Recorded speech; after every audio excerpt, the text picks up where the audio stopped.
Hello, and thank you to all of you for joining us today. My name is Khulud Ode, and I'm the Vice President of Technology and Data Science and the Chief Information Officer at the Urban Institute. I am pleased to welcome you to the second discussion in our week-long series on the equity imperative. I would like to thank all our panelists and audience members for taking the time to join us today. I would also like to thank Mastercard Center for Inclusive Growth for their collaboration in today's event, this week's series, and the Accelerating Innovation for Inclusion initiative. Over the past year, support from the Mastercard Impact Fund has enabled Urban to conduct research projects focused on the ways in which technology is transforming local government systems and services, and how these technologies might help cities achieve their equity goals, or on the contrary, exacerbate existing inequities. In yesterday's event, we discussed how cities are examining the potential unintended harms of deploying new technologies, asking whom technology optimizes for, and understanding who could be excluded. The panelists shared processes they are using to build a shared definition of equity with residents and across city departments, and creating processes to apply the definition to the design and deployment of technology programs. Today, we will discuss how local governments may partner with private companies to leverage technology for public interest and develop services and processes to meet community needs. The current coronavirus crisis has exemplified the potential for public-private partnerships to react quickly and drive forward innovative solutions for residents. However, for these partnerships and the innovation they carry forward to truly address the issues they seek to solve, public and private sector actors alike must put equity in access at the forefront of design and implementation. Our discussion today will explore how the public and private sectors can work to establish empathetic relationships and systems of mutual accountability to ensure that technology innovations advance equity in cities. But before we begin, I would like to go through some housekeeping items. First, the event is being recorded, and the recording will be posted online afterwards. All participants are muted during the event. For questions, please type your questions or comments into the Q&A box at any time, and we'll get to them at the end. You're also welcome to comment or upvote on the questions that others sent. Lastly, we encourage you to interact with us online using the hashtag #InnovateForInclusiveGrowth today and throughout this week's event. Now, I'm going to turn it over to Miguel Gamino, who will introduce our panel conversation. Welcome, Miguel. Thank you. Thank you very much.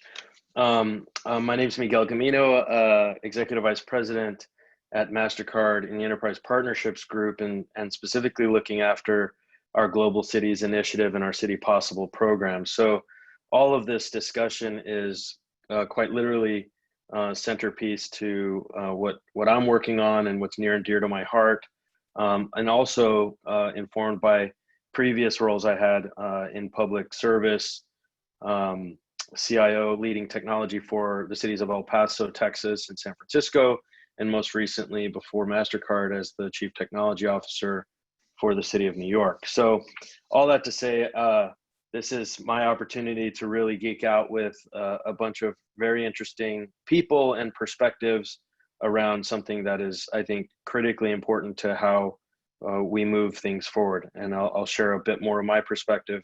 But first, I want to also invite our panelists to come on and introduce themselves. And I'll ask Afua Bruce from DataKind first to provide a brief introduction, and then we'll go to the other panelists from there. Thank you. Hello, everyone. I'm so excited to be here and for this conversation today. As was mentioned, I am the Chief Program Officer at DataKind. It's a nonprofit based in New York that believes strongly in leveraging the power of data science and machine learning in service of humanity. We have a network, an international network of 20,000 volunteers, and we work with partners across the world in the social sector to do just that, bring the power of data science to the social sector. My background, I started my career off as a computer engineer at IBM, but have spent most of my career working for government agencies and for nonprofit organizations. So figuring out the intersection of public-private partnerships and moving forward the social sector is something I'm extremely passionate about. And again, so thrilled to be here and looking forward to today's conversation. Yeah, thank you for being here. Next up, Harriet. Good afternoon. Very pleased to be with you today. I'm Harriet Tregoning. I'm the director of an organization called the New Urban Mobility Alliance. We are created based on something called the Shared Mobility Principles that 9 NGOs originally created about 2 years ago to guide the disruption happening in technology in order to make cities better places and more joyful. Those principles aren't really self-implementing, so NUMO was created just a little over a year ago to help organizations and put those principles into action. We now have more than 250 allied cities, nonprofits, private sector partners, and other organizations part of our alliance. And we're very excited I'm very excited to be here today to have this conversation. Great, thank you. And last but not least, Rodney. Thanks, and thanks for Urban Institute for inviting us all here to have this important conversation. My name is Rodney Stiles. I'm the head of policy at Populous.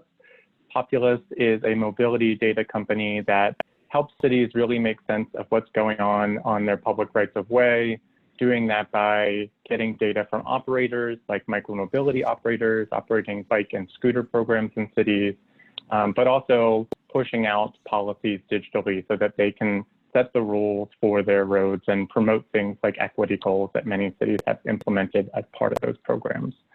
Before my time at Populous, I spent a long time in the policy team at the Taxi and Limousine Commission in New York City. So that team is a policy and external affairs team. And what we really work to do there is combine data analysis to inform policy with stakeholder engagement. So thinking about the mix of both of those to make really good policy and really engaging with your communities. So really happy to be part of this conversation and get into it. Thank you for having me. Great. So to set the stage just a little bit, I want to share with you kind of what we hope to explore, some framing kind of points of view from my perspective, and then we'll jump right into the discussion. And for the audience purpose, just a reminder that we will take questions at the end. So please do submit those, and we'll come back to those at the end. And I've just a level set. I've also invited the panelists to engage in a bit of free-form conversation here. So we'll try to keep it very relevant and a bit fluid and not overly scripted, but certainly come back to questions of interest from people with time reserved for that at the end.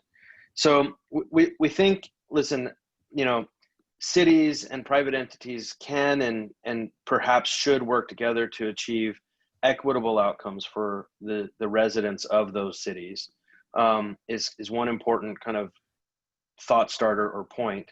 The other is thinking about how these public-private partnerships can evolve or develop differently potentially to share those goals and kind of create structures of mutual accountability. And certainly kind of the open question about how can these partnerships keep community priorities front and center? How do we make sure that we're maximizing the benefits and minimizing potential detriments effectively, right? And I've shared personally, just from my own perspective, going through the near decade of public service, and certainly now in our program at Mastercard and City Possible, this notion of what I call the superpower of collaboration, that governments in particular, when they're leading some of these partnerships, have this ability to collaborate among each other in ways that are not always as easily constructed among private sector players or even the NGO community, quite frankly. So I think that governments being at the center of this not only help ensure that the residents' priorities are maintained and prioritized, but also they can stimulate a level of engagement and collaboration that I, again, kind of call the superpower. And so I can't think of a time where that sort of structural approach and prioritization of outcomes and maximizing of resources and maintaining a keen eye on equitable, inclusive outcomes is more important than today. So these concepts have always been valuable, but I think now they dare I say, they be required now for us to really move things forward at the pace and in the manner in which the world really needs today. And so I think I'm personally thrilled to hear the perspectives from this group today, and also the questions further from the audience, and just get into some of that conversation. So with that, I'm going to kind of jump into just one further bit of framing, and then a question. So, local officials across the country are dealing with how to respond to the COVID-19 crisis and that reality and the evolution of that reality, frankly. In many cases, public-private partnerships have emerged to develop and deliver some of these critical services. And these things range from digital tools, things that I'm personally aware of and engaged in, responsive kind of approaches to transportation challenges and options, even things like medical equipment and data capacity from an expertise standpoint. So also kind of precursor to all this is a fair amount of skepticism for the value or in the approach of these public-private partnerships from both the public side and the private sector side. And so in these circumstances where the private sector has brought resources to help governments deliver critical support necessary, how do you all believe that these sorts of things can be governed in a sustainable way? And can you speak to how we can make these partnerships not just be responsive to the moment, but generate some longevity to the value that they're creating between the public sector and the private sector? So I'm happy to take responses in any order. And if someone has a kind of a first urgent thought, otherwise I can start to call on each of you in some sort of sequence. So with that, first responses, maybe Afua? Yeah, thanks. I think this is such an important question of how do you create sustainable public-private partnerships, and how do you do it in a way that really respects both the interest and the expertise of everyone who's coming to the table. When organizations enter into any type of partnership, I think it's important to be really clear about where expertise lies and what the expertise is.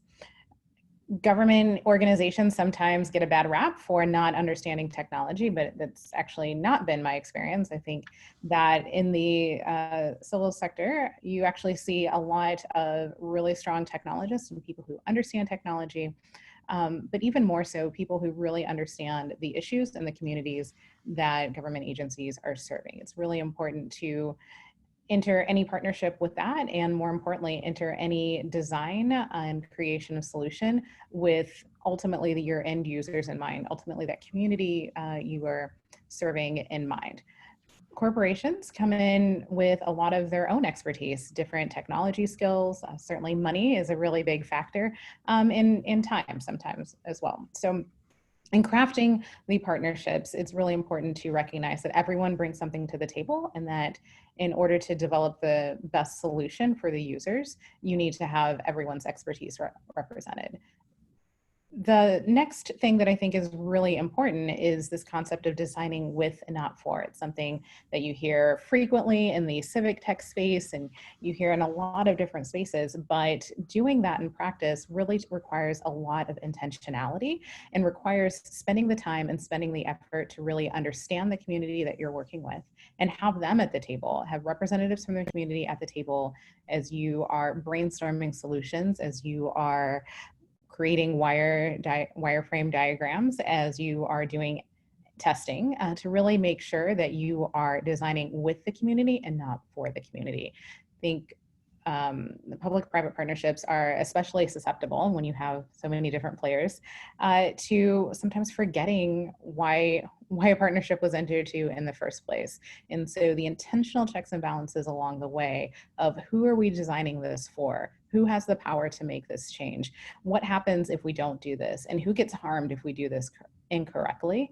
Those are important questions to center the work around and to really guide the partnership and the work that's being done. Thank you. There are a lot of follow-ups that you've I've been scribing a handful of additional questions and follow-up comments. So thank you for that. Who would like to go next? Harriet, maybe? Sure. I think that the intentionality that Afua mentioned is really important, and I think that for so much of the transportation-related interventions and partnerships, or let's just say private sector entry into cities with new mobility options, the intentions haven't been clear, I think, on either side. I think cities did a lot of reacting. The companies pretty much just wanted permission to operate. And in some cities that meant they didn't have to do anything. In other cities it meant they had to get permits. And so the conversation ended up being, what's the minimum I need to do to operate? What's the minimum data I need to share with you? What are the minimum things I need to do, as opposed to, what is lacking in transportation in a given city? What is it that's missing? And cities, in reacting to requests for permission to operate, often didn't articulate, what it was that they thought these newcomers could bring to fill gaps that existed in the transportation system. And the gaps are prodigious; they're enormous. And it was also, these were for-profit companies who in some cases were asked to do a lot of things as a condition to operate, and maybe not a lot of that is sustainable. In the moment, in terms of the COVID crisis, I was really happy to see a lot of them step up to say, oh, we recognize that there are a set of needs here that we are maybe uniquely positioned to respond to and respond to quickly. And we're going to do that. We're going to provide transportation for critical workers at a reduced fee or at no charge. We're going to deploy in areas where our data shows there's a real demand that's not being met. And which was really great. The downside of the reliance on these startup companies has been that some of them have gone away. Or their services have gone away, like in the case of Uber and electric jump bikes, which they had offered generously at no charge for critical workers. But then when there were changes in how the company operated, those vehicles went away, leaving a lot of people kind of in the lurch. So I think that everyone needs to be intentional and answer the question that Afua raised, which is, what if this doesn't work? What kind of expectations can we manage on the part of people who might change their behavior, change their habits, change things more permanently to rely on transportation options that we don't have any way of guaranteeing will be permanent? So I think the first thing is that's really important, and hopefully we'll talk a little bit more about collaboration, is for both sides to be as clear as possible what it is they want to get out of their partnership, what is it that they absolutely need, and who do they need to be talking to in order to understand how to best tailor the thing they're offering to meet the needs of the community they're serving. Excellent. No, thank you. Similarly, I've got a couple of follow-up questions on that. But before we get into responses, Rodney, any additional thoughts? Yeah, I think just to build on what's already been said, which I think really gets to a lot of the issues, is just thinking about the regulatory models a little bit, because that's one of the ways where the public sector can really say what their goals are and really have, influence on how to meet those goals. And so I think we've seen a few and they played out differently. Your more traditional docked bike share systems, a lot of those were contracts that were bid out, they're long-term. Those companies aren't going anywhere, as opposed to your dockless bike and scooter programs. A lot of those are maybe a one-year permit program where after a year, there's nothing that keeps that company from staying and continuing to provide essential services in your communities. I'll say on the flip side of that, a longer-term contract doesn't leave a lot of room for iteration, which I think the private sector can really excel at as they get new vehicles, as they think about new ways to operationalize and deploy those vehicles. You get more of that when there's a permit program that you can really change up year to year as you renew someone's ability to operate versus one of those longer term contracts. So there's kind of pros and cons to each of those. I think something that's common between the two that's really important for sustainability is the sharing of data, and it gets to that accountability and the ability of both a private operator and the city to speak the same language and understand how services are operating and how they are or are not meeting the goals that are articulated by the public sector. Thank you. So I think if it's okay with you, there's two kind of main threads to pursue a bit out of those opening remarks. One is, I think the strengths, right, and even weaknesses of each party to a partnership, right, and maybe even some misconceptions of those strengths and weaknesses that we could explore a little further. And then the other side is the responsibility and who are the stakeholder groups and what is the role and responsibility of those parties to the partnership. So maybe taking the first, because I really keyed in on the comments made by Afua around like the expertise, and what I scribbled down here was, is it hidden or is it suppressed? Meaning, is like, how do we tap into that more intentionally? Another theme across all three of you was intentionality in all of this. And so I'd be curious for a bit more of that in the framing of, strengths maybe that are obvious, and maybe strengths to dig a little deeper on those strengths that you've seen that might be less obvious, and how do we surface them? How do we tap into the expertise that is maybe hidden or suppressed in the government sector, for example, and amplify and activate it around these partnerships? Any thoughts there on kind of the strengths and weaknesses question from any of you, really? I think that the strengths of the private sector is often the ability to move quickly, often the ability to bring additional resources to the table. But they really, I think for partnerships to be successful, they rely a lot on cities in this context to do a lot of the heavy lifting of bringing together the right people, or having already done that, already understanding what it is that people need, which often isn't the case. And I don't think we have, when we're talking about data, when we're talking about technology, there are a lot of prerequisites to making deployment successful.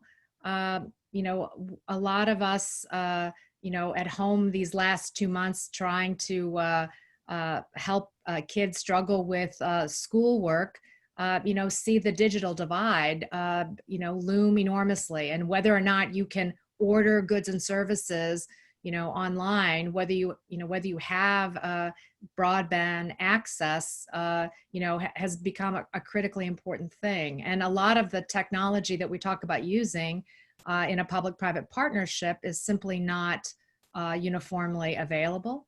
You know, so I think that a lot of times we look at very shiny solutions that in fact don't get to the basic problems that we want to solve. So I think just like in a lot of the conversations we're having, we have to sort of go upstream of the small problem we're trying to solve and see if we can't lay the groundwork to solve the bigger problem. You know, in this case, it might be digital access. It might be how the city itself measures success in a given area, right? And, you know, we measure a lot of things in cities. What we don't often measure is inclusion. We don't often measure access. You know, those are things that are really important. They dictate more and more whether people have access to the economic and the civic life of a city, and whether you're building it systemically to permit and facilitate that access, or whether you're, you know, turning your back on huge parts of your city because that is not what you're doing. So I think it's, I hate to say that it's complicated, but I also welcome any opportunity to have these conversations. I think, like our other panelists, I've done my time in local government as the planning director in DC for the last 2 mayors, in the Obama administration at HUD, and even in the state of Maryland as the Secretary of Planning. So, you know, it's not that these things are easy, but I feel that the public sector has a huge responsibility to be stepping up around these access issues in particular, and doing a much better job. Excellent, thank you. Yeah, and I'll just build on what Harriet said. I really appreciated so many of your comments, and they resonated so true to me. I think it's really important, back to this idea of intentionality. No, it is not easy to figure out who your stakeholders are, who your users are, to do a really thorough stakeholder mapping process, and a really thorough what do the actual stakeholders need, what do the actual users need. But public institutions really need to spend the time on doing this. I think that, yes, certainly the private sector often brings the ability to move quickly, but sometimes recognizing that before you move quickly, you have to move really slowly, and so that you can actually understand what's needed. You can make sure that you have correctly defined the problem, the underlying issues that Harriet mentioned of access and availability and inclusion, that you've actually designed that thoughtfully and intentionally into the solutions that are being created. I think balancing the ability to move quickly with the correct time to move quickly is really important as public-private partnerships are formed. I also think it's important to recognize that there's a wide variety of what public-private partnerships look like. Sometimes these are created around a specific product or a specific tool. Sometimes they can be created around a specific issue, and maybe it is increasing broadband access to parts of the community that previously didn't have it. Sometimes maybe it's the transfer of money, or sometimes it's just the transfer of resources, or the availability of people to work on certain problems to really add to ongoing efforts. So I think also making sure that you're matching the right type of public-private partnership with the actual problem that you're trying to solve. Great. Yeah, I think that's really important, and I guess just to build quickly off of that. You know, when we talk about public-private partnerships, I think it's an implied public sector, and maybe that public sector carries with it the views of the public more generally, but maybe it doesn't. So thinking about public-private partnerships also maybe including advocate, right? Public-private advocate partnerships, so that everyone's communicating with each other. I know from my time working in government, often when there was a huge policy issue, we were the go-between between those that we were regulating and the advocates, and really encouraged, you know, the private companies to reach out to those advocates to hear their concerns firsthand instead of through this game of telephone through the public sector officials. And I think one more thing, the importance of leadership, I think, is just always a really key thing. You might have your city officials who have all the data they need, they've got a great plan, they've engaged the community on every step of the way, but if you don't have leaders to carry that program over the finish line, it's just not going to happen. And I guess one more thing to add to that is just on top of the public sector, just thinking about the importance of the veto of law enforcement. I think about the curfews that have been instituted in New York, how now City Bike is no longer operating after that curfew. Uber and Lyft services are no longer operating after that curfew because the police department thinks that there's some inherent risk in having those operate. It's not based in any facts. And it's really hurting people who are out there commuting outside of those hours. Most of our essential workers do not work 9 to 5 hours and are just trying to get home and finding it terribly difficult to do in these times.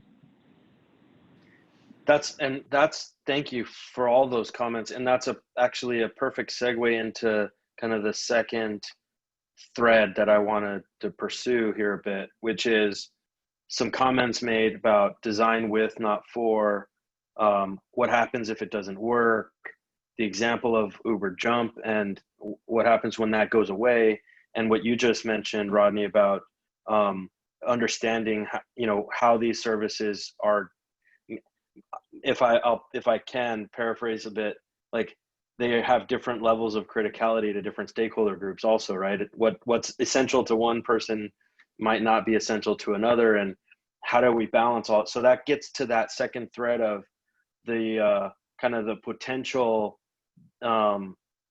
difference in objectives from the various participants in a partnership, and even the difference in responsibilities to the public or to the who is your stakeholder group, right? And how do you balance those potentially competing objectives or responsibilities? So really, in any order, I'm curious for kind of double clicking a little bit on those things that each of you have already surfaced in different ways about collaborative design, if you will, if I can summarize, and also the collaborative responsibility to the stakeholder groups and recognizing what might start as a startup becomes a essential service in the examples of bike shares and things like that. So any initial reactions to that thread of discussion or thought?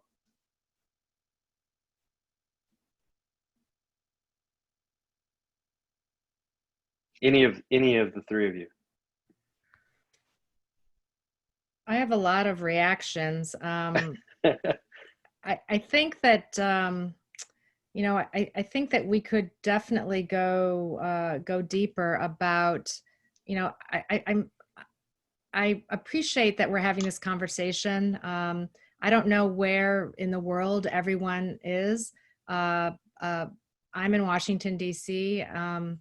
And I think if you were any one of the 50 states, you had a protest going on, right? Ever since May 25th, the whole country has been roiling, and it's hard to not think about the issues that have been surfaced and that are so pressing when we're having this conversation. And I do think that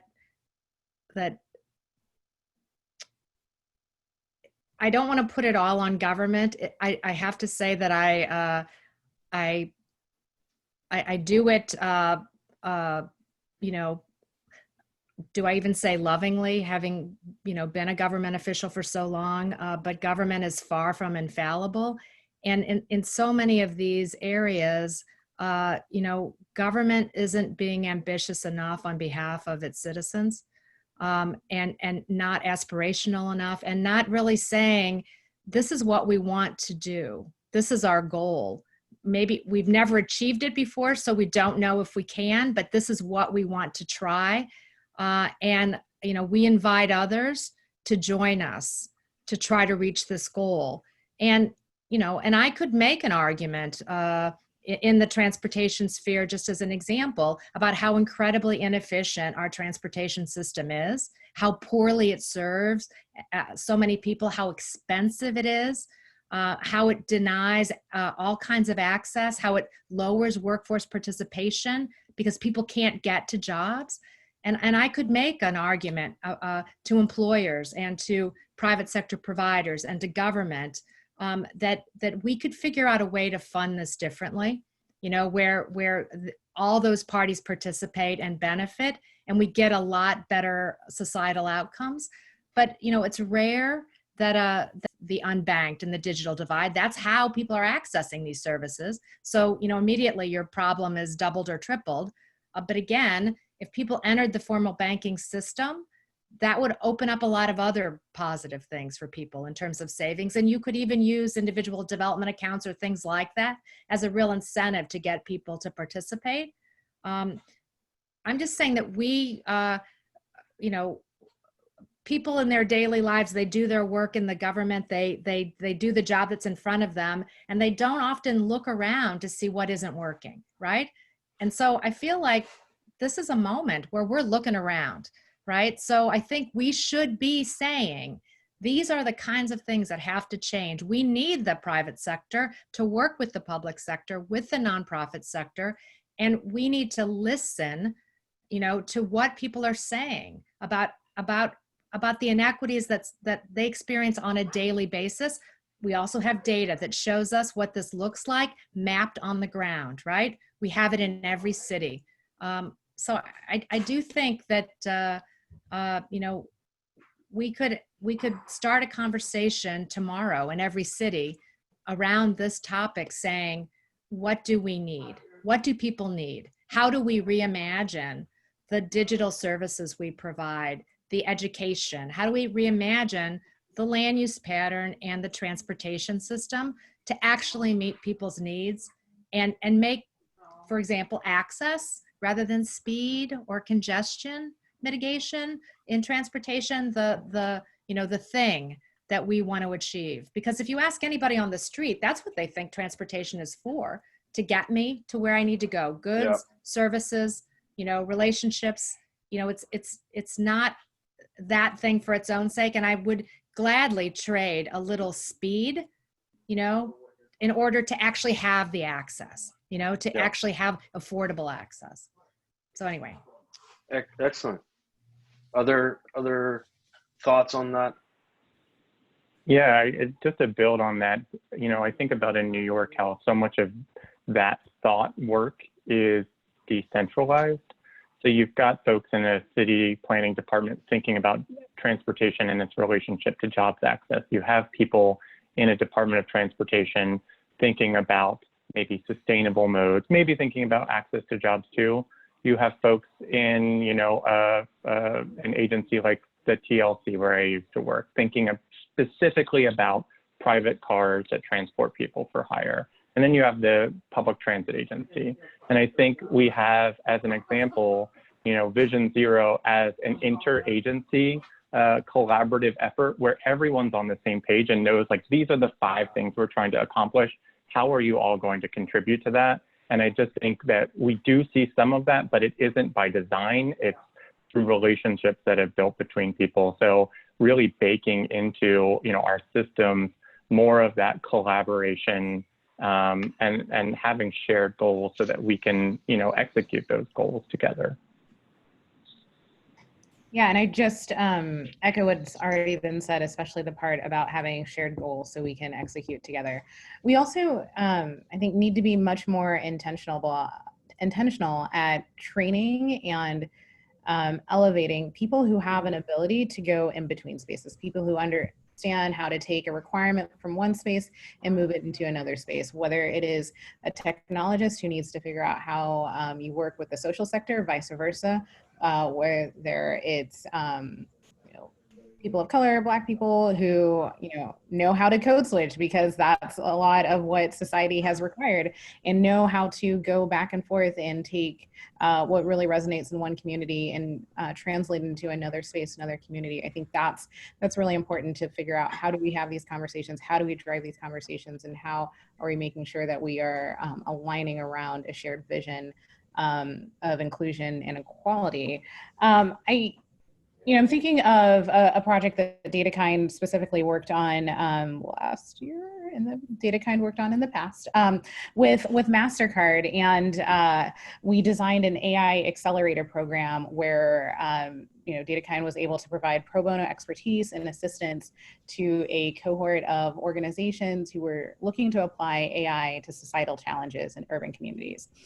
And this accelerator was undertaken to inform what steps could be taken by a wide variety of stakeholders, nonprofit organizations, philanthropies, mission-driven organizations, governments, civic technologists, but really all of these stakeholders to reliably generate positive outcomes and strengthen a broader ecosystem. This, led to ongoing work and really engaging a lot more trained data scientists to dive in with different organizations on what data do you have, what can you do with it, what does this look like. But I think what I want to highlight about that is just really taking the time and the money, the space to bring together people from the social sector, people from the public sector and the private sector together in one space to really say, what are the problems that we're trying to solve here? Let's work towards goals. Let's make sure that we're really investing on specific problems one at a time, but collectively they add up to a bigger picture. Excellent. I want to, so we've got questions coming in. I'm watching multiple screens here. So this is great. So I'm going to come to those questions shortly because we've got ground to cover there. But I want to follow up on one more thing first. And maybe you can even carry this a bit into the Q&A portion, which is how do we make sure that, Rodney brought up something about the regulatory framework, right? And I think what I took away from that was the tug of war between, agility and longevity, or making sure these things are still around when people need them, but that they are able to be responsive and even reactive to the changing needs, particularly when something like coronavirus happens that we were not predicting. How do we have some flexibility and agility in those established partnerships? So how do we can a lesson from today be, we need to be prepared for the thing we can't see next, right? And so how do we balance prioritizing flexibility with availability? I'm struggling to kind of frame it exactly right, but and do all of that in a way that doesn't exacerbate inequity or doesn't leave groups further exposed, those sorts of things. So maybe some initial reactions to that, and then carry that line of thinking and any specific examples you have, because they're also related to the questions that I'll pose to you from the audience. But initial reactions on that.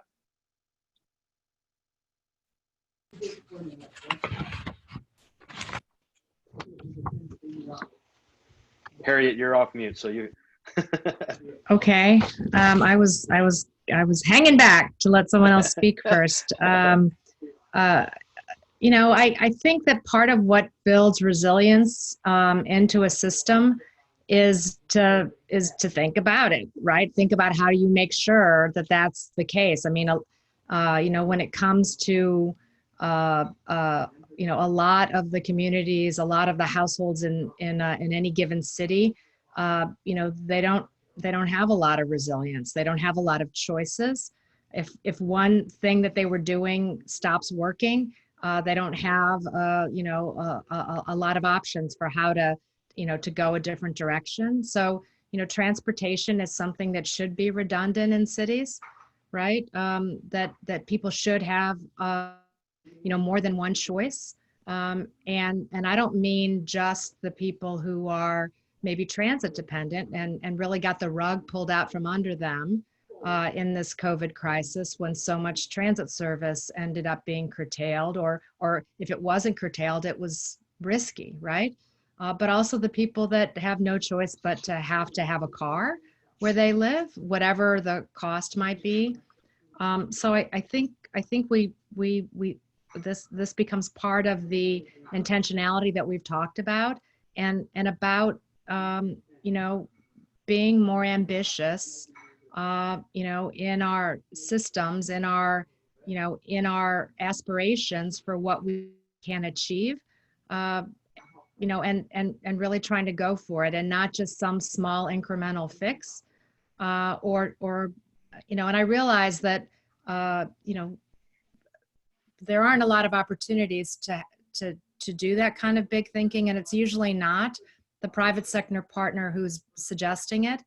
But I think now is the time to have these bigger conversations, and the systemic problems that we have are going to have to be fixed systemically. So why not talk about, you know, how we can increase the equity of our systems? You know, I talk a lot about transportation, but we could be talking about so many more. Mm-hmm. But particularly transportation and land use are really intertwined. They have a terrible racial history, and I don't see how a lot of other things end up getting fixed if we don't address those things. So, you know, that may not be the specific role of the private sector, but I think that's where cities are going to have to start to be ready to have meaningful partnerships that deliver, you know, more resilience, more options, and more benefits, you know, to everyone in a city. Yeah.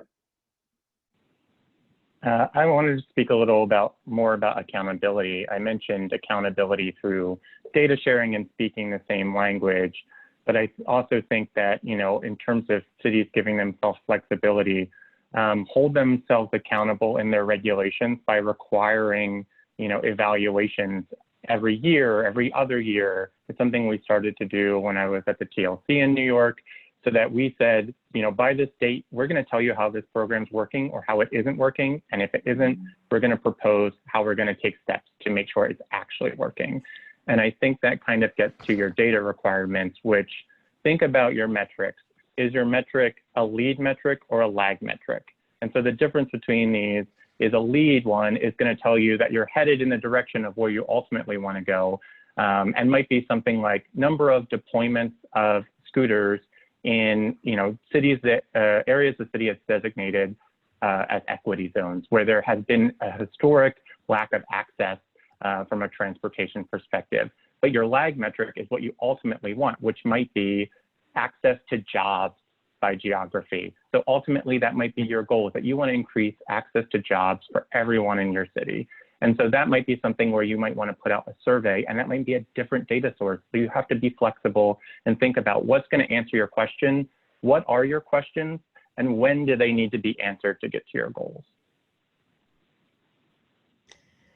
Yeah, and just to build on what both Rodney and Harriet said, I think, Rodney, you mentioned accountability. And I actually see public-private partnerships as a really good opportunity to build accountability into the system, and an ability to, Harriet's point of building in resiliency, because I think that as we enter into public-private partnerships and we are designing new solutions, we are rolling out new products and services, it's really important that we hold to the highest standards, right? That it's not just, well, this particular city, this particular system was, you know, at this bottom level before. If I just do an incremental increase, it's okay. Whereas I know that there's all of this other technology available, and there are all of these other higher standards that I could reach. So I think by making sure that as you design, co-create these solutions, and you design and develop them and deliver them, that you are holding to the highest standards throughout the process. I think that is really important. And then to the resiliency piece, when you look at public-private partnerships, I think that when you have a well-defined public-private partnership where there's mutual trust and respect for the expertise that each party brings to the table, when something happens or when something is about to happen, there's that foundation to actually move more quickly and to react and to build something new that addresses a new issue that has surfaced, whether it's COVID-19, whether it's conversations about racial equality and Black lives, whether it's anything else. When there's a strong foundation that you're building on, you can say, this is the type of work that we've been able to deliver in the past. This is the type of impact we've been able to deliver in the past. Now, I, from my understanding of the systems and understanding of what the public sector may need, recognize that here's an intervention point that I may need my private sector partner to help move forward and to move forward quickly on. Excellent. I've taken a whole bunch of notes, both for the purpose of the facilitation and just for my own benefit. So I really appreciate all the insight you've already shared with me and with the audience. I'm going to go into a couple questions here, and I'll ask. I've got a few questions, and we only have a few minutes. So if we can kind of keep some points punchy, and then we can explore as time permits.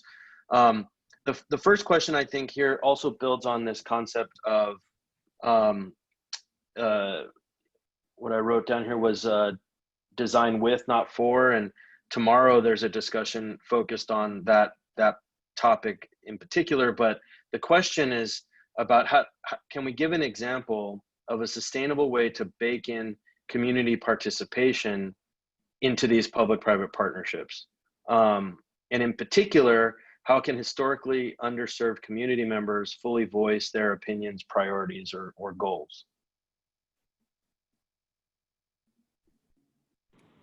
I think one way is in those permits and those regulations, build in mandatory focus groups periodically, and the city, having communicated with stakeholder groups, can say who they are, say who some of them are, and ask the company to do more than that.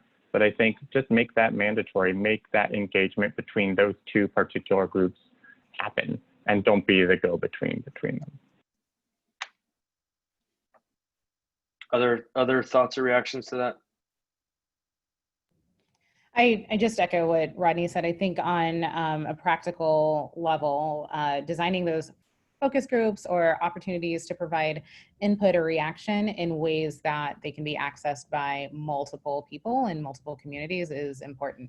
So to what Harriet mentioned earlier, if you're serving an area that does not have access to broadband or access to internet is limited, then making a survey available online to anyone is maybe not the best way to go about that. If you are, working on something for essential workers who work night shifts, then holding a focus group in the evening is maybe not the best way to get that. So I think matching those focus groups and requests for input and reaction to the communities that you are serving and partnering with is important. I also think that I'm a big fan of using intermediary organizations, community-based organizations that already serve the communities that you are wanting to work in. I recognize at any given moment, whatever role I'm in, I may not be the right messenger, right, for a conversation. I may not be the most trusted party that could be part of this this discussion. And that if I really want people to be engaged and to participate and to be candid, it's often really useful for everybody for there to be third parties involved who have long relationships and trust in a community, and over time, maybe those situations change. I just know that it's different in different places, and that is at least one of the ways to also have sort of continuity over time. Often these organizations, whether they're faith-based or other community-based organizations, see administrations come and go, see ambitious young government officials come and go. But they endure. And so I think that's also, a little bit of what you want to try to establish. more of a sense of this is not the flavor of the month. This is a permanent change that we're trying to work on. And I think by working with those kinds of channels, through those kinds of channels as well, it also gives you more opportunity to say, we don't know if this thing is going to work because we've never done it before. But we're going to get to the objective, the goal that we've set out. We're going to meet this metric of access and inclusion that we want to have, and we want your help to make, to try it a lot of different ways until it's just right. So I think that helps as well. Excellent. So the next question here: how do we garner support? This goes to a point made by, I think, all of you. How do we garner support from private enterprises and governments to help develop and provide training and education for community members so that they are equipped to engage in that meaningful discussion that can lead to the real inclusion? Basically, everything you said about how we can engage them. Now, how do we equip them to be prepared to engage, I guess? When I was at HUD, we ran a sustainable communities initiative that put regional planning dollars into communities for the first time in decades. And a lot of the money that the Obama administration put on the table for this initiative was really about building the capacity of the organizations and communities to participate, right? To, for so many of the programs where there are government dollars involved, it might as well be a foreign language. The lingo, the acronyms, there's been a little bit of that on the Q&A. I should slap myself every time I accidentally use an acronym, but the code shifting is real, and that is a barrier. So I think recognizing if you're not just trying to have a facile touch base with the community and move on to your plan, but actually trying to systemically change things, you need to invest, in that capacity. That might mean childcare so that people can be at meetings. That might mean, providing food, right? So that people can come and use the time that they would otherwise be having meals with their family, that they can at least get that other need met at the same time. So I think that investment in building capacity of organizations and otherwise understanding what you need to do to enable people to participate is not a slapdash short-term thing. It's a longer-term thing. But I think any effort that you undertake could model those good practices, for other efforts, and hopefully we'll all get better at including the people that really need to be served. Thank you. Any other? I'll just add to that. A lot of cities have put a lot of data on open data websites, either because they made an announcement or it's a requirement from the law that they put any data set that the city has access to, once scrubbed of private information, and make it available for the public to access. The issue with that in a lot of these data sets is they are large. They are not always understandable because they contain variables and codes without clear data dictionaries. So I think a couple steps there is to make that data more legible, focus more on the information that can be obtained through that data and make that more accessible. I think there's been a really good example in Manhattan. The borough president has worked with community boards, which are local governing bodies, to really train people what's on there, because there's a wealth of information about their communities on there, and how to make the best use of that so they can make more informed decisions and know what's going on in the agencies that are supposed to serve them. I'm cognizant of time, so I'll make my response really quick. Yeah. But I think that, it's important to consider how to use community-based organizations here, and how can you leverage organizations that already exist that have existed, to Harriet's point before, and will continue to exist as administrations change, as public-private partnerships are created and dissolved. But how can you use these longstanding bodies of people who are invested in specific topics to actually use that as a vehicle to train people on how to interact with the data, on how to engage with the process? How can you make sure that they are equipped and empowered to do the work and to stay involved even as external circumstances change? I think it's also important when we look at capacity building and how to train people that, you know, I think we can really look to the private sector for this, who private sector may have funding that outlasts the one-year budget cycle and outlast particular administration's initiatives or not. So being able to rely on some of the private sector strengths in that way to continue training people on how to engage and how to be involved is important. So thank you. And I just some of my kind of summary thoughts or notes.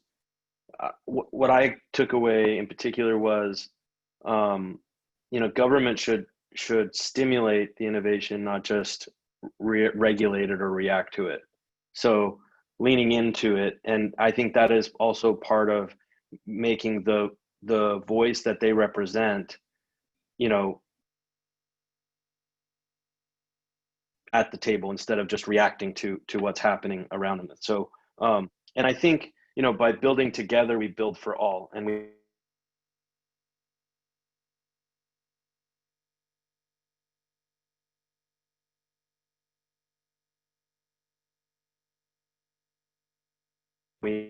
maximize resources, but we also that's last comments there from Harriet, and well, all three of you really, and in particular, Afua at the end.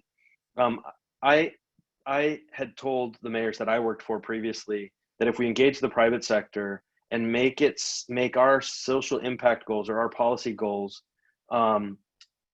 favorable to the private sector's goals, then when we're no longer in office, those goals will continue to be met. So the public-private partnership, everything you guys have said, but on top of it, I think it also helps protect the legacy, if you will, of what has been accomplished, so that it doesn't become flavor of the month, I think, as Harriet said, or coming and going with the change of administration, which is very, for good reason, by design.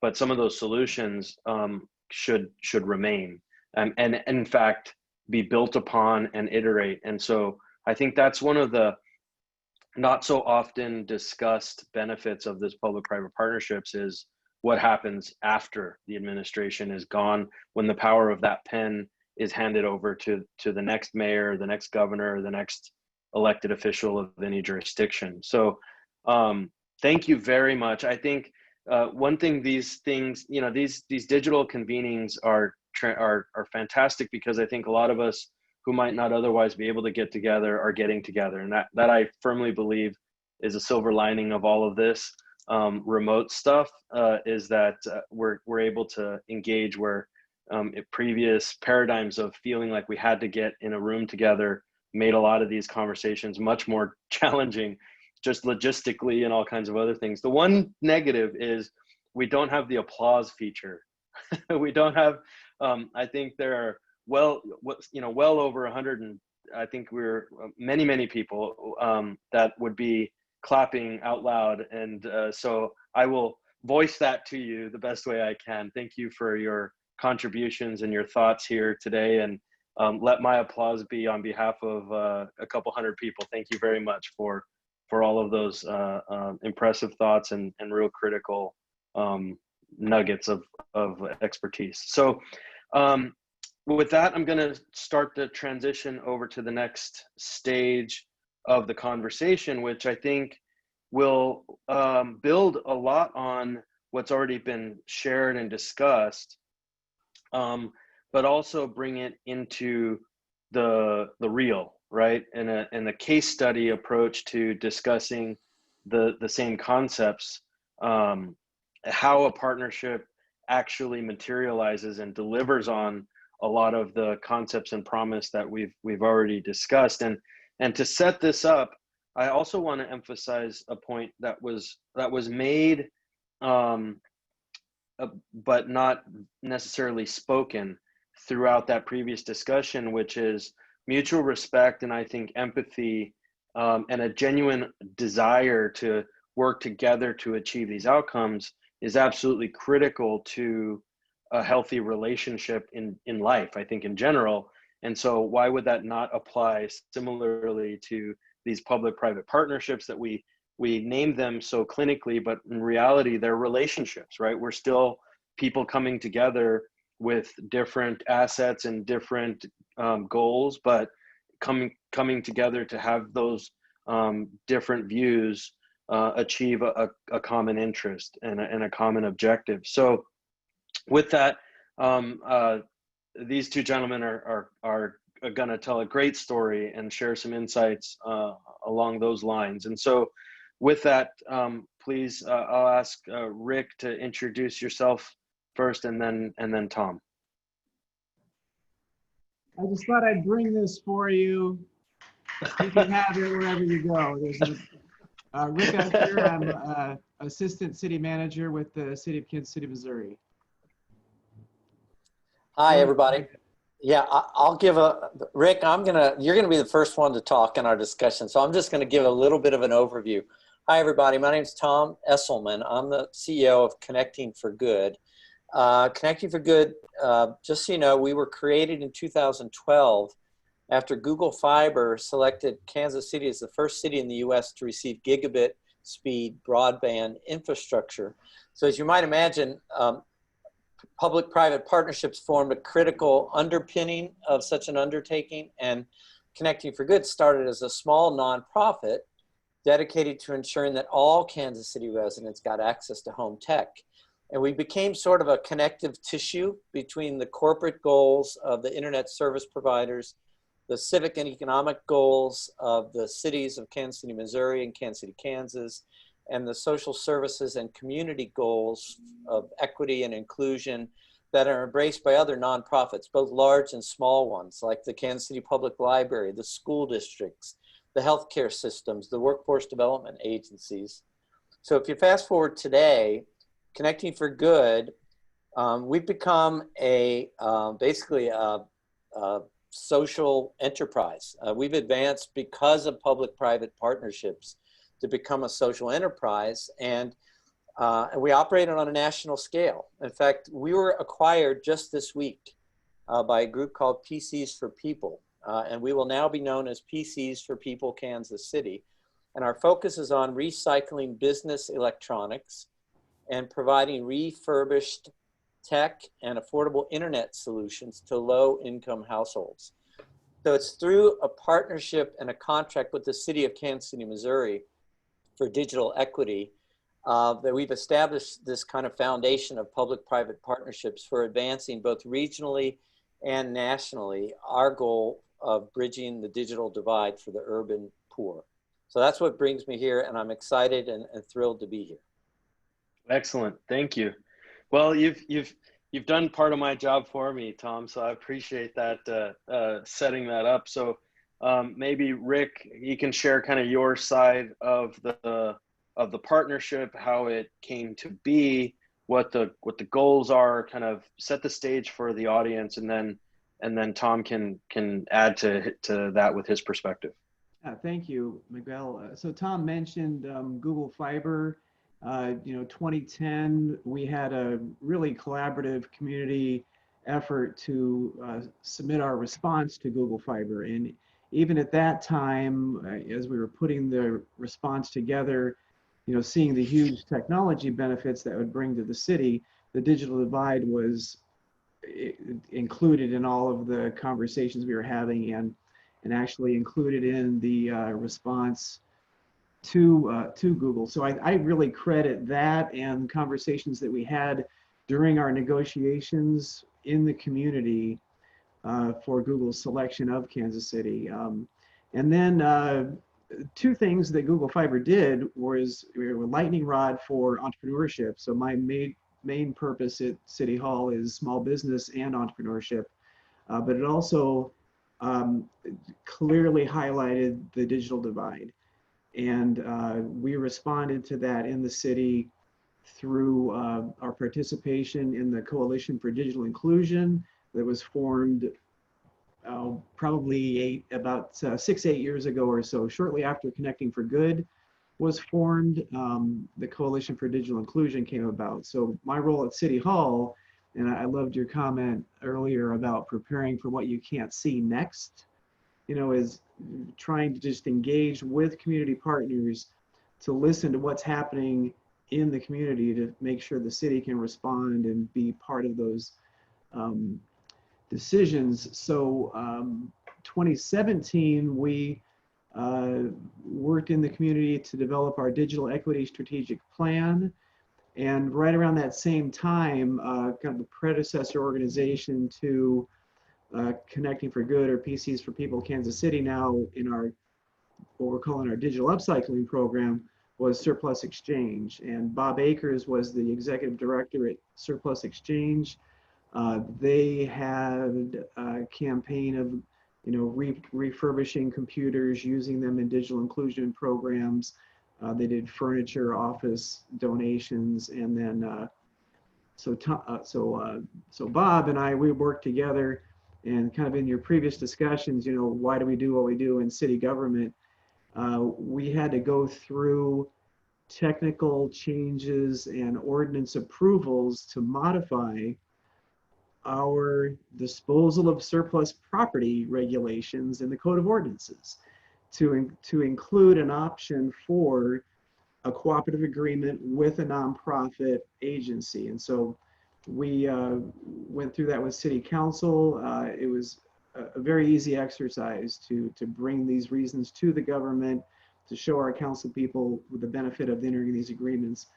And then what that means, though, is that the city, we donate our surplus electronics. So not just computers and laptops, but smartphones, printers, you know, anything, almost anything with a cord on it, right, Tom? I mean, and more, you know, to, I got to get used to this new phrase, PCs for People Kansas City, for refurbishing and reuse in our digital equity programs.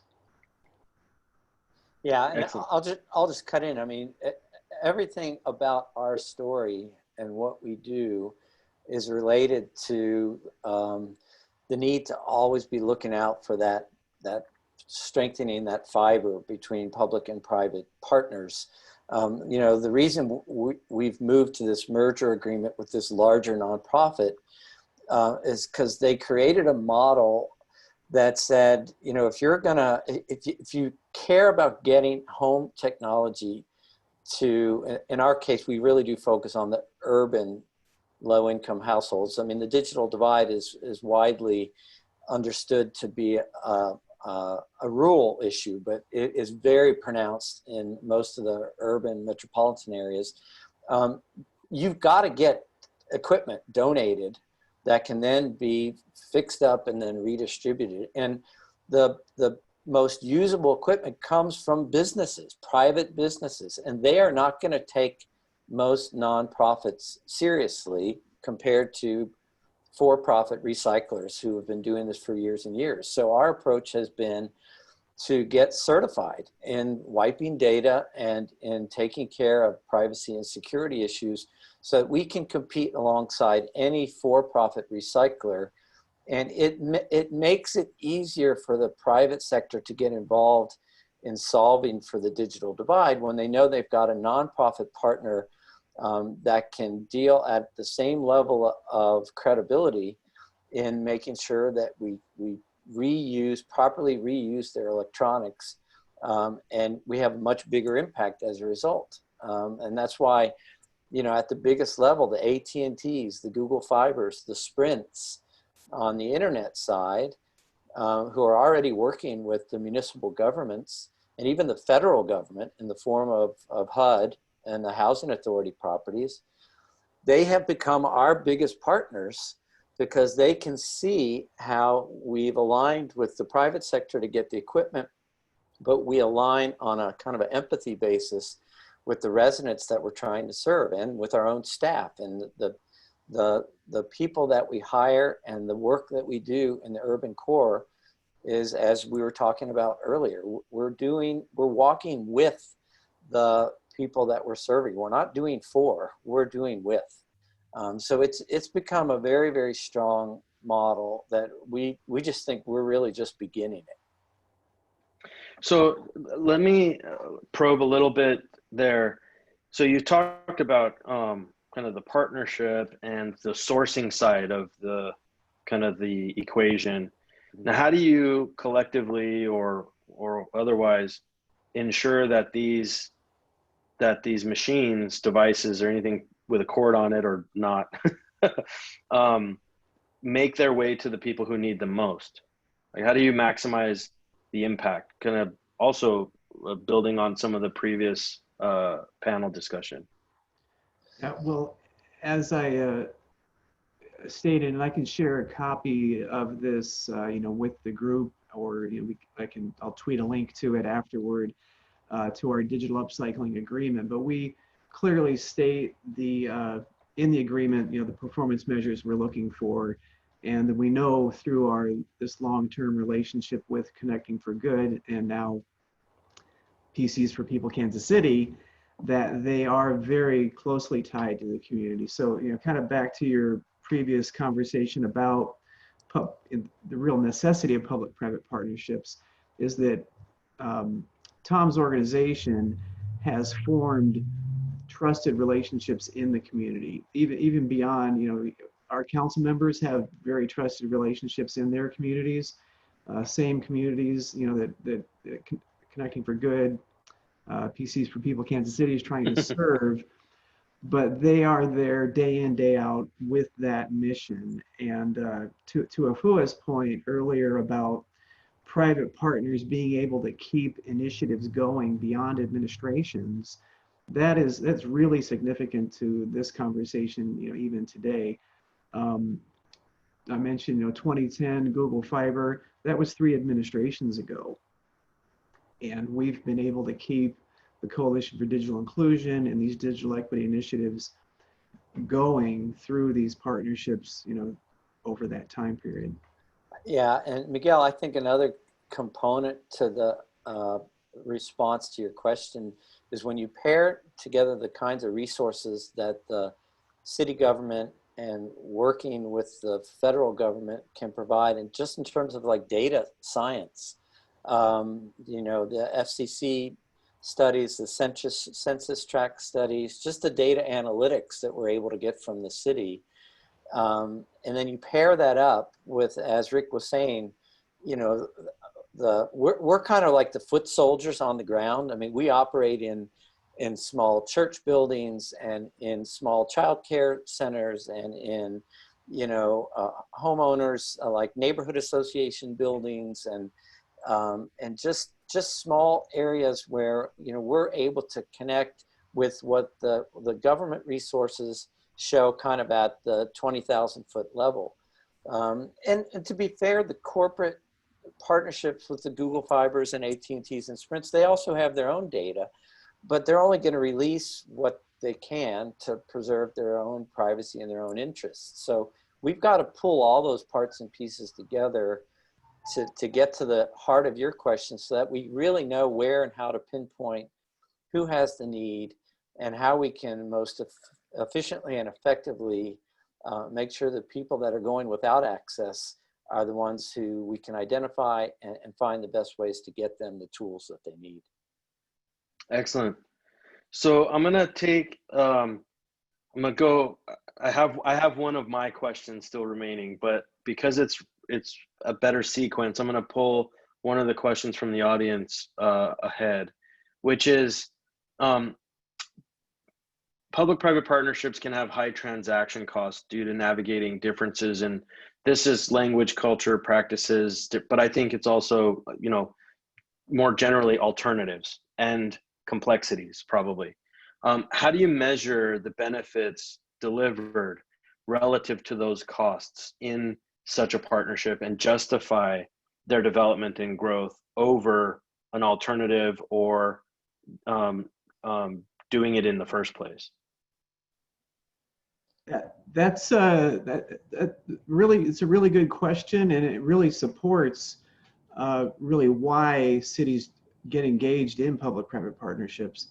If you look at the staffing that PCs for People Kansas City has to put in place to do this, they have staff that refurbish the computers. They've got real estate they own to, where the warehouse is, where this stuff is received and processed. They've got the training facilities that they have. If we were to create that as a department or agency of city government, that would, back to the administration change and economic conditions we might find ourselves in, those pieces of local government are exposed then to quickly being cut or not funded in the next budget year.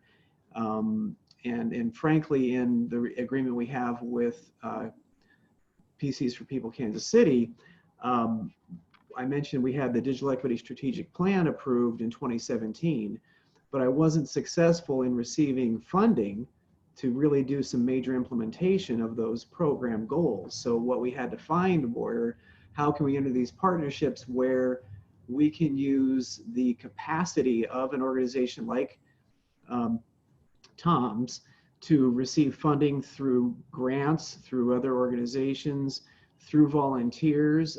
He engages employees through our local employment agency, the Full Employment Council, where it's a really nice partnership because we're employing people from economically distressed neighborhoods, helping them develop job skills through the work at Connecting for Good, or PCs for People. And it's not only supplying the equipment for digital equity, but it's helping build economic mobility and job skills in the community.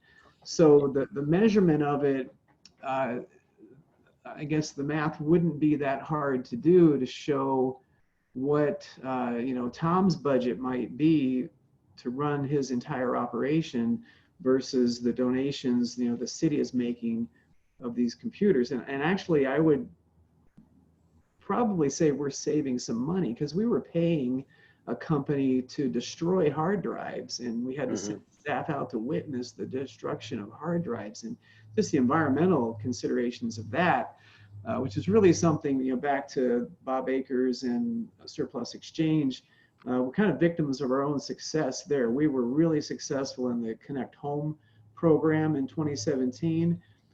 That led Bob, though, to get this awesome job with East Stewards in Seattle.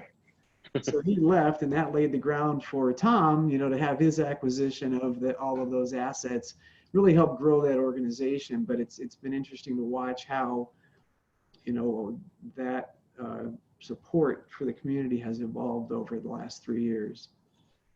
And I'll just add into that, Miguel. I mean, you talk about relationships, and after all, what's a strong relationship? Where you look out for each other's needs. And so on the one hand, for the larger organizations, both at the government and corporate level, they have a lot of trouble just purely on an economic basis, if not a practical basis, getting some of these things done. I remember Google Fiber used to call Connecting for Good their empathy quotient. They were offering free gigabit internet in some of these housing authority properties, and they just could not get 100% of the people to sign up because they just didn't trust working with a company that was that big. Sprint had a program, they still have a program called the 1 Million Project. The only way they could get their goal of getting 1 million devices distributed to low-income families was to work with small local nonprofit organizations like ours. But it goes both ways. On our end, Connecting for Good has gone out of its way to define the outcomes that we are seeking to achieve in terms that matter to corporate and government players. Education, employment, economic impact, the environment. Those are our 4 E's. And the more we focus and demonstrate to our public and private partners that those are the outcomes we're driving to, we become a more attractive partner beyond just the economic and practical reasons. So I really think it's a two-way street that we have to be looking out for each other's interests. Excellent. So we've only got a few minutes left. So I'm going to ask the tough question.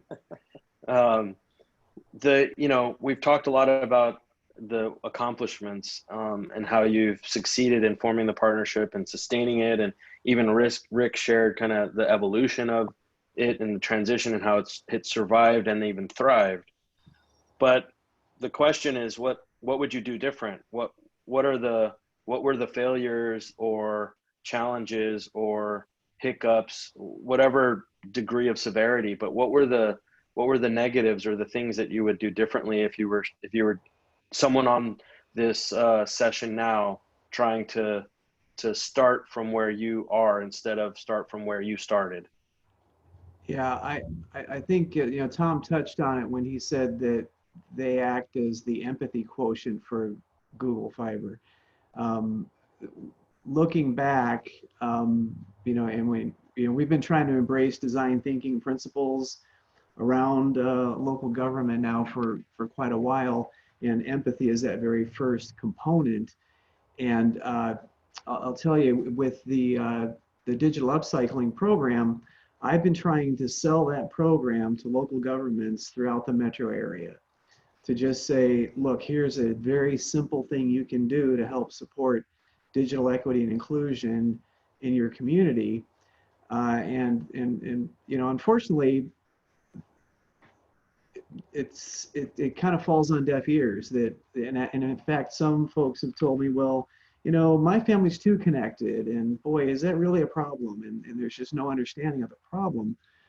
So what we have today, the Kansas City Federal Reserve has launched the Employer Laptop Challenge. So they're picking up on this agreement that we've had. They did a little pilot with Connecting for Good last year, and now they're trying to recruit companies and large employers across the Kansas City Fed district to donate computers to organizations like PCs for People Kansas City. And even that's been active for 2 months now. The city, Kansas City, Missouri, we put 650 computers into that at the beginning. And still been unable to get a larger number of employers and local governments in the region to see the value of that investment. Tom? Yeah, I mean, I think our time's getting limited. I don't really have a lot more to add, just that this is a relatively new social issue when you think about it and in the scheme of things. So we're learning every single day. What we're going through in the last week with national outcry over racism and things that are just institutionalized behaviors, we're just now waking up to the idea that, here we are just talking about electronics and devices, and there's a lot of other deep underpinning issues that are going to continue to make what we do challenging until or unless, we all start thinking about things differently. And just involving all of the partners in all of the issues is the one thing that I think is just kind of slapping us all in the face right now. I can't say I regret it or wish I'd done it differently, because we're just learning it as we go. So just making sure we keep our eyes open and continue to be as responsive and as aware and sensitive as we can. Well, what I'll say, just as my observation, is I'm glad that you all tried and have succeeded. And so regardless of those pitfalls or challenges or even a bit of trailblazing that was required, I'm sure that there are a lot of people out there who are now better off for having you taken on the challenge and even the risk to begin the journey. And I'm sure a lot of people on this call who can follow in that trail can replicate the same kind of impact to lots of people. So thank you again for sharing all of your wisdom and your insights and experiences I personally, again, have benefited, and I'm certain many people have as well. And so, again, Rick, you have the applause machine. So thank you for all of those insights and contributions. So appreciate everything and your time today. Thank you. Thank you. So with that, just, I think my closing reflection is that we've got lots of kind of examples of public-private partnerships, or just partnership relationships, more generally collaborative relationships, driving real important change for people in communities across the US and around the world. I think that now more than ever, we've seen firsthand, whether it's COVID or the unrest happening in the US that is now international as well.